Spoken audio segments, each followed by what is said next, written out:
Hello and welcome to the third episode of Season 3 of Powered by You, a podcast produced by RBKC in collaboration with Morley Radio. My name is Zino and I am your host. Today we're looking into the complex relationship between dress codes and stereotypes, but to be more specific, we'll be focusing on young people affected by violence. And we'll be reacting to an interview segment featuring Nipsey Hussle, who was a renowned rapper and activist, and hopefully we'll see the insights he has to offer on that tape. We'll hopefully see the social perceptions and impacts of clothing choices made by young people and other individuals in our communities. And yeah, that's hopefully the topic we'll be covering today. And we got our guest with us today, Lama. Thank you for coming. How are you doing? I'm okay, not bad. How you doing? Not bad, thank you. And we have Philip from Community Safety joining us again from the previous episode. Thank you for bringing me back. It's good to be here. Really looking forward to this conversation. What do you think today's conversation is going to be, as in the outcome of it? The outcome? Well, my hope is that if I'm a listener or if I'm watching, however you're going to see it, is that you come away with just having heard and seen various point of views on the topic itself. It isn't necessarily trying to score points or who's right or who's wrong. It's more exploring the topic and the subject itself, which is multi-layered, and kind of exploring those layers within themselves. And I'm sure once folks hear or see the video itself, they'll know what we're talking about. Completely agree. I think it'll be also good to see how Lama reacts to this as well. Obviously, it'll be good to see another perspective. No? Yeah, no, definitely. It's definitely a very, very interesting topic that's affecting our life on a daily. So we're here to learn and explore. Absolutely. I agree, because obviously how we dress, whether it's young people or working in the office, I think it's just a conscious decision that we make, and people judge without even realizing. So looking at unconscious bias. So it will be an interesting topic that applies to everyone. But for this episode, we're looking at, a specific theme. And hopefully, we can get something away from this message. So should we start? Are you all ready for the reaction? Let's do it. Yeah? Let's do it. All right, so. For sure. And so I was just telling him, and I'm going to be honest and speak blunt. I'm like, you know what, man? As a gangbanger, right, when you go on a mission, you might, when you looking for your so-called enemy, you driving through a different hood down the street. You know, it's an invisible line. You cross this street, now you in another hood. And you hunting. And when you looking, you going to pass up the dude that's dressed square, right? You going to pass up a dude from a different race. When you see somebody that's dressed like you dress and got the walk like you got and got the body language like you, you're going to say, there you go, get him. And that's deep. Whew. You know what I'm saying? When you really unpack that. That's crazy. You know what I'm saying? Right, that was the segment. So what are your first views? I'll go to Philip first. We've watched this before, but it will be good to see what you got to say on this. Yeah, I think when I first watched it, because obviously it just comes on your phone sometimes, these things, I thought it was very, very interesting, very deep in terms of what Nipsey was saying and the context that he was putting himself in as a former active gang member for I think it was the LA Crips. And he's talking about, when he's talking about, for folks that might not necessarily understand what it means to go on a mission or to go hunting, he's basically explaining the situation where as a gang member, as an active gang member, when you are essentially going out seeking to find your enemies, the opposition side, and he spoke about the invisible line that they're crossing. He's talking about the various codes or streets that are essentially kind of supposed to be borders or barriers between rival gangs, and he's crossing those, and he's looking for his enemies, and he's looking for the people that are rival to his gang. And he's given us a picture where he's in the car essentially, and he's saying he's going hunting, he's seeking.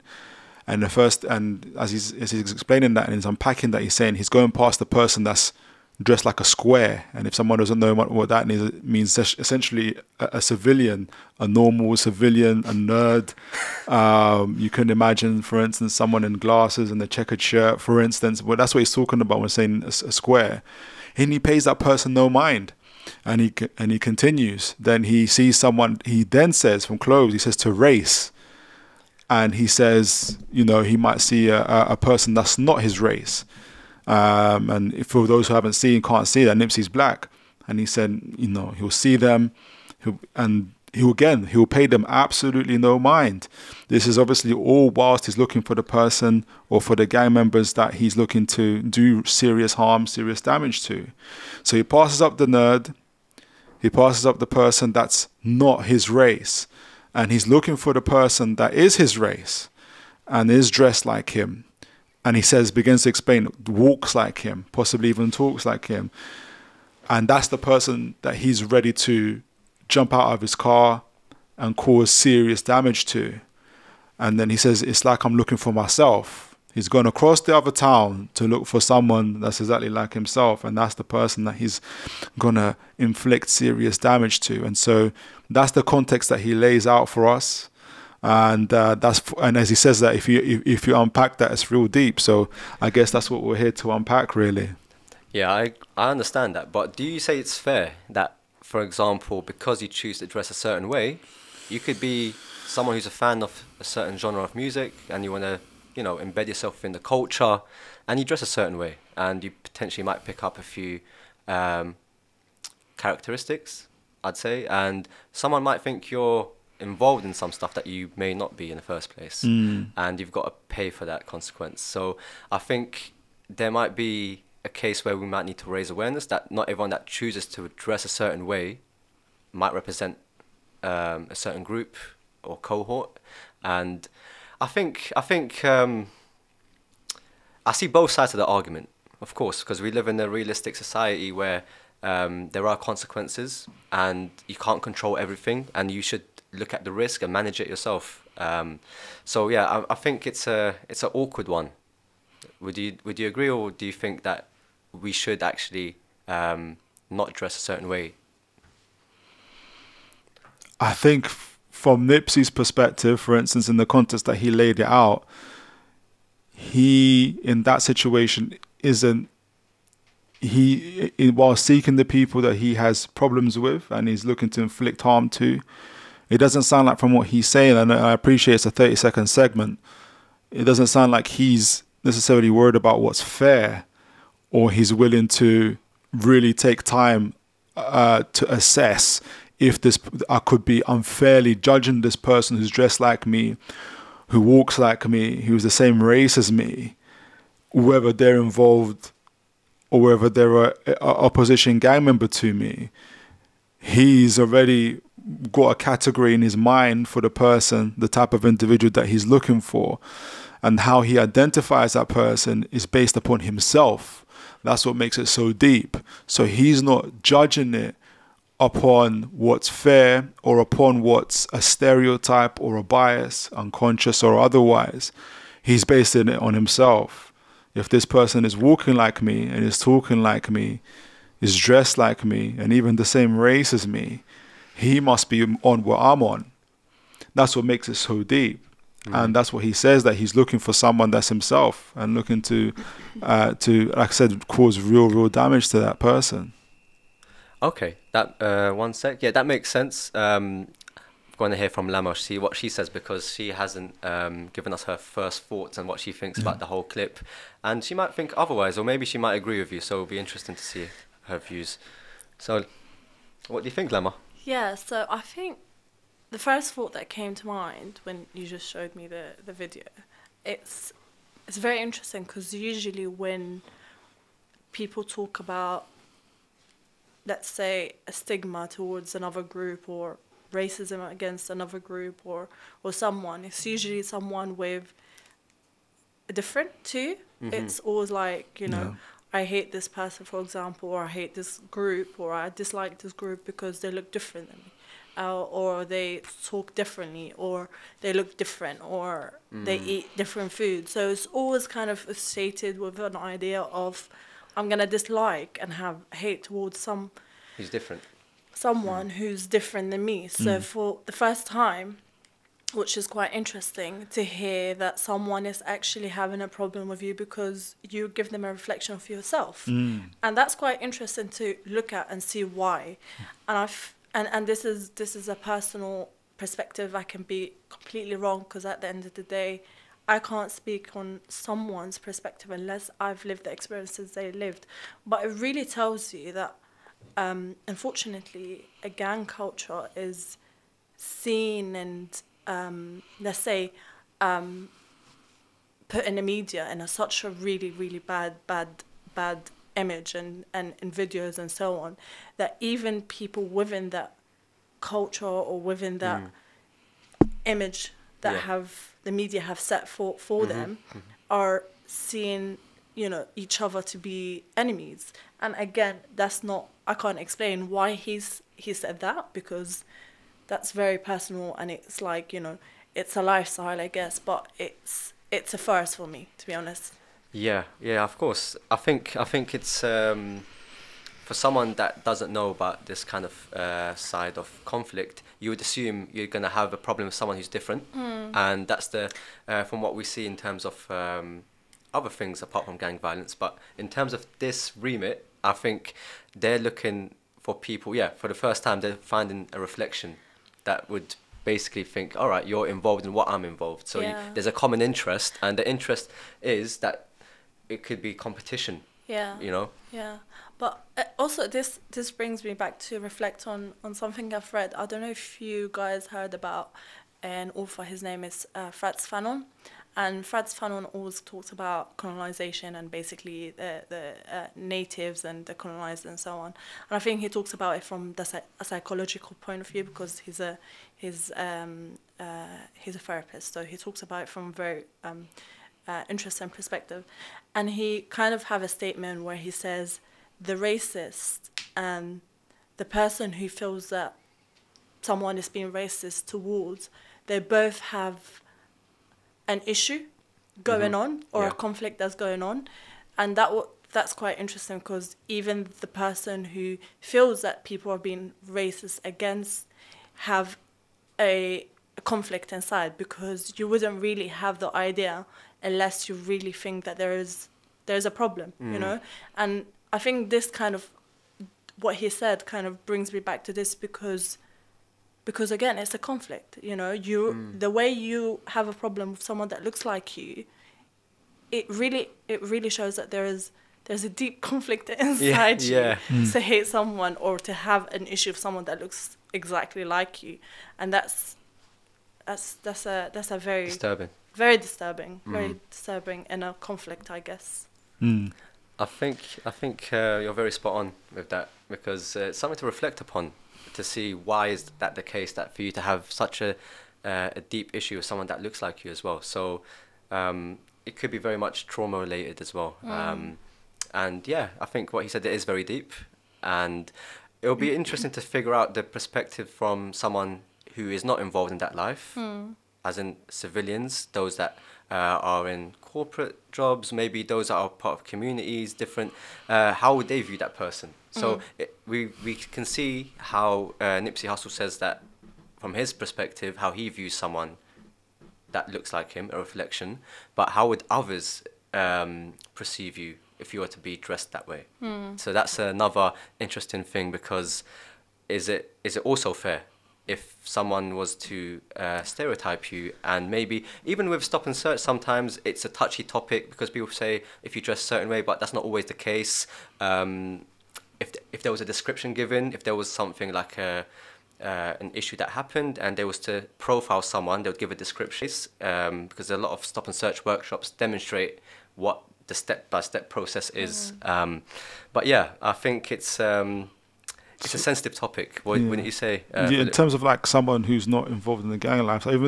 So for instance, I could take myself in terms of when I was a gangs worker, working out of Westminster, for instance. I remember not always, a lot of the times, but specifically on an occasion where we had one young person who was shot at, and was shot at near his home address as well, and by folks who would share my description in terms of race and everything else. And I remember that before I went to the home address, which was the very next day, I was conscious of that. And so I brought a very sweet-looking lady who's our mental health nurse. I won't mention her name. Very short African lady with me. Conscious that when someone first looks through the door, they see me, and they're the same race as me, everything. Then they'll see the lady, and then that would hopefully calm things down a little bit. It's not necessarily, and we know we're not talking about race here, we're talking about just what the person's encountered and what that trauma could be. And it's being aware and conscious of that and managing the risk. And I literally remember when the mother of the victim of the shooting looked through the window, she looked at me, and then her eye literally went down to see. We had to go really down because the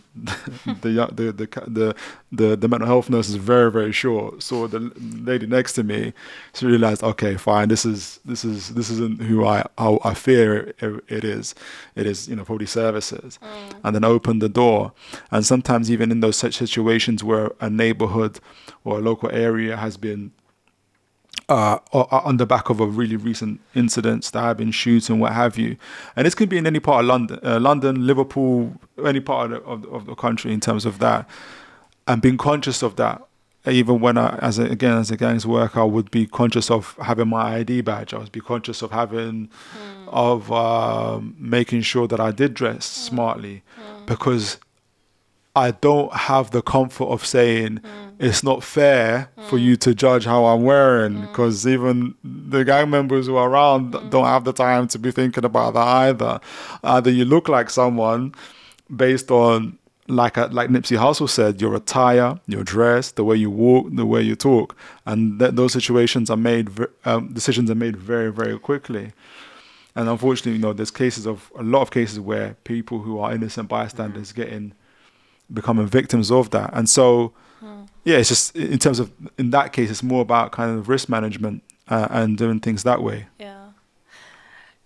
You know what's interesting from what you said is that we're conscious of these things, and we know it's not fair. We know it's not fair, and we know it's not fair, and we know it's not fair, and we shouldn't be judging people by look or I don't know what they do or their appearance and so on. We wake up every morning aiming to do that. But inside us, again, we know that we'll be perceived according to what we wear, how we look, and where we go. And it's just, and it always goes, and I always think about this, and it always goes back to the idea of we're actually lazy, okay? Because social change takes action, takes courage. So for me to wake up every morning and be like, I'm not going to take these conscious decisions, or for example, wearing a specific clothing or doing a certain look, it's because I'm going to go there and try and challenge this. Because at the end of the day, when you go to these visits or when you go to these people, you're there because you're a professional and you're going to be there to help them, and you're going to be there to change, hopefully, how this situation wraps itself and what happens at the end. But again, because we're humans at the end of the day, and we like to be accepted. That's our nature. We love this social acceptance all the time. So for us to actually know that it's not fair to make that decision and to let others to make that decision, we still kind of carry on in this vicious cycle of continuing this, unfortunately, social stigma, and how do we overcome this? I actually don't know. Sorry. I get you. No, I'm listening to what you have to say, and you raised a couple of points, but I just want to ask you, like, for example, I don't know if you have any young male relatives, maybe a brother or cousin, or maybe one day, I don't know, your child in the future. Would you feel comfortable if you were aware of this reality that we live in, despite that you might think you can be yourself, you can wear whatever you want. It's a free world. No one can control what you wear, as long as you're not obviously nude in the streets. Yeah. But obviously, what I'm trying to say is, how would you react to your relative that's a young male that might be in danger if they dress a certain way? Or would you be like, you know what, don't worry about it. Yeah. You'd let the risks of that go. Okay, so a situation that we have in the family now, and this is it's very silly, but I think it's a big discussion over the dinner tables that we've been having for the past couple of months. There is a specific haircut that young people do, right? And it's that they like a lot of hair. Okay, they like hair. Okay. My mother, for example, my grandmother, that's not a nice look. For them, you have to look sharp, and like your hair have to be like styled in a certain way and so on. And it's like, you know, and for us, it's like they don't accept the idea of freestyling of hair. You know, you just have to look clean and sharp all the time. If it's a social thing, construction, I don't know, but it's been an ongoing discussion, right? And I've been thinking about it and actually reflecting on it. And I've been thinking about it quite a lot, actually. It's because what my mom has to say and my grandma, it's unfortunate realities on the ground. They like, okay, people will look at you and be like, you don't care of your look. You don't give enough to your appearance, right? You need to look in a certain way for people to respect you. Whether we agree or disagree, and we can talk about it all the time, these are realities, unfortunately, sometimes that people do look at you and be like, right, you don't have the best haircut, therefore you don't care that much, therefore I'm not going to be able to give you the job because I need someone on point for this specific job. So these are things and ideas that go in people's mind, and conscious, whether it's conscious or unconscious, they do happen. But then when I talk to the young people, they're like, it's part of us. It's part of what we're going through, then the stage that we're going through. And it's like, you know what? That's completely understandable, because I'm sure my mum and my grandmother went through similar things in their life, and they were fine to express that. True. But I would like to say, I think young people, depends on what stage you speak to them at. Yeah. They might be carefree until they get an experience of maybe discrimination, or maybe they don't get the job they went for because of the certain look they had, or maybe they get into an altercation on the street because of how they were dressed. I think if you haven't experienced something, you're forever going to think it's fine, until you unfortunately encounter something that is not a good experience. That's right. Sorry, Philip. I'm just going to jump on one point. No, go on. Yes, that's right. But I think you're very right. Experiences do shape us, and they do shape how we want to look and appear, and what look we want to give to people. But I think also it's very important that we raise our future generation to have the trust in their choices, and that they're doing things because they're doing it for the sake of them. And it can be something very small, like a haircut, but it can be something very big, because if you accept them to be who they are by giving them the freedom to do the haircut they want, because they genuinely want it and they care for it, and they feel like that's the style that suits me, it's you building the character of someone that will be in the future who's able to manage something, who'll be able to create something and be creative in something, because you've given them the characteristic that any leader need, which is, I'm doing it because I want to do it, rather than I'm doing it because my mum told me not to, or my friends told me, yes, you should. That's just my opinion. No, I get you. Do you want to jump in, Philip, or should I say something? I think there's a responsibility that comes with that either way. I think well, however you dress, short cut, long shot, however your hair is, short, long, green clothes, blue clothes, whatever it is, and you can say, but people don't know how I am inside. Yeah, we don't know how you are inside, and we can only go on what's on the outside.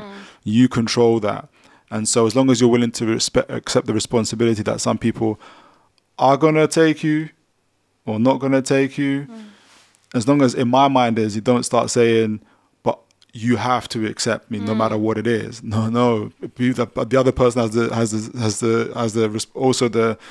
their own what's the word I'm thinking for, their own freedom to say no. I don't accept you, or I don't take that in necessarily. No matter what it is, and it could be a small thing, it could be a big thing. So that's it. And it's interesting. Sometimes you can have it, whether it's with the younger generation.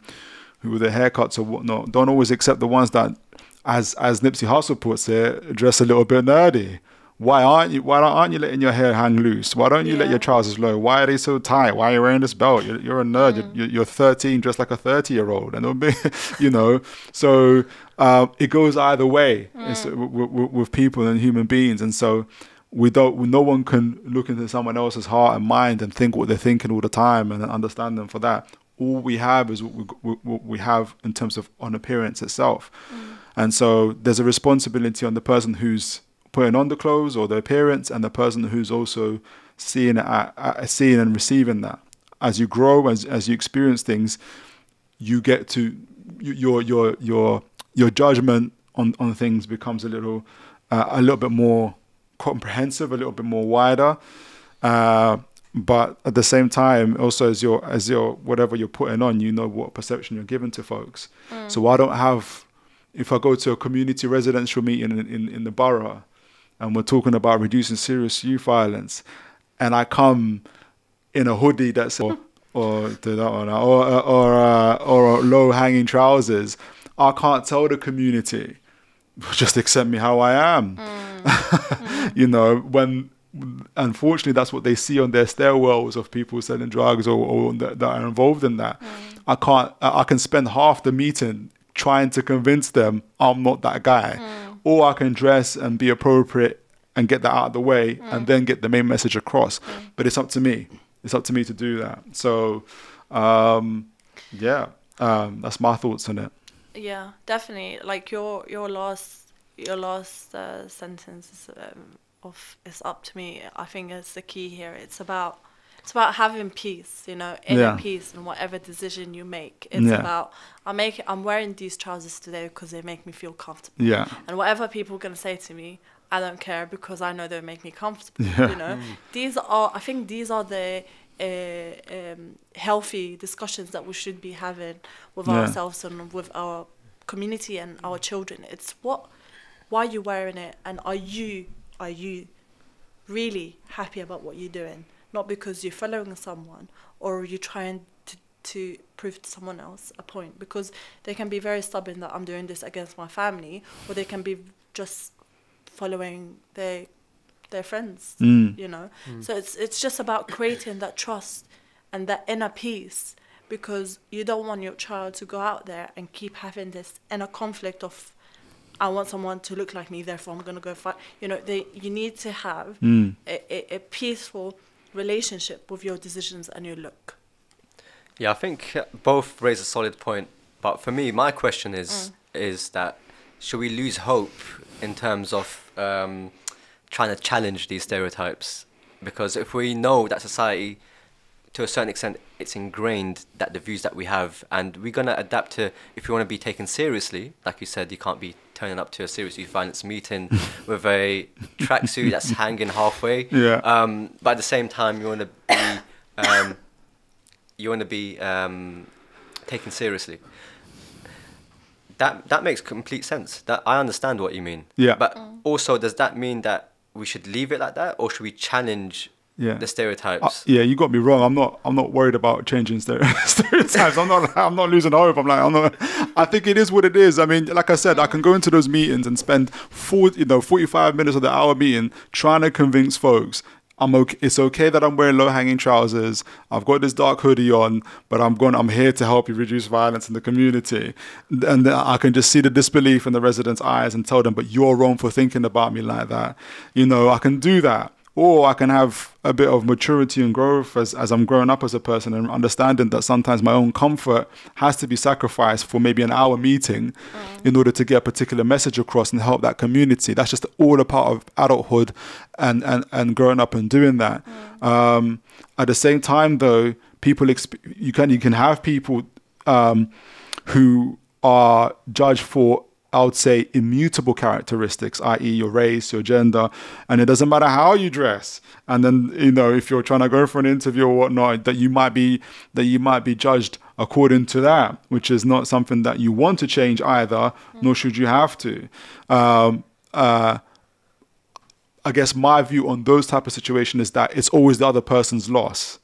It's always the other person's loss. That, as the great MLK said, is that someone's not gonna is gonna judge me for this color of my skin rather than the content of my character.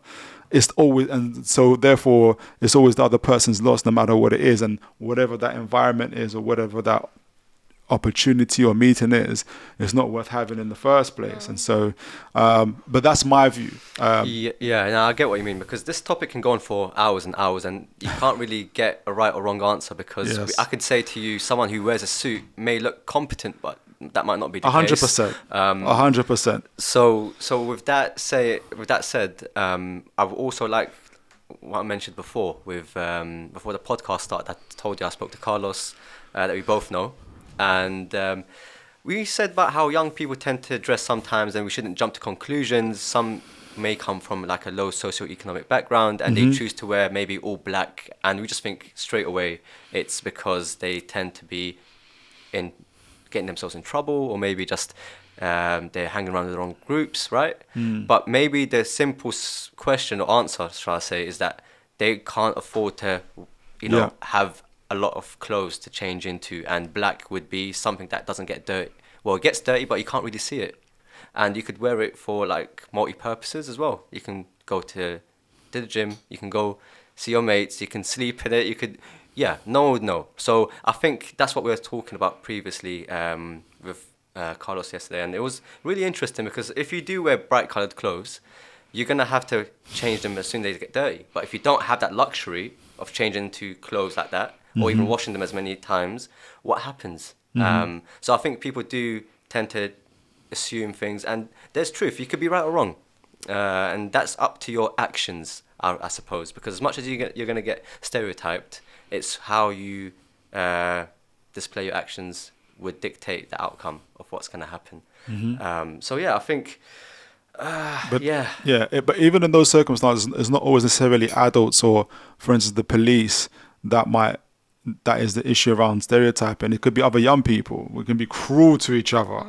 Look at the state of your trainers. Look at the state of your clothes and stuff like that. That's the daily pressure, being amongst your peers. You're wearing the same top that you wore a month ago, and the cruelty that comes from that.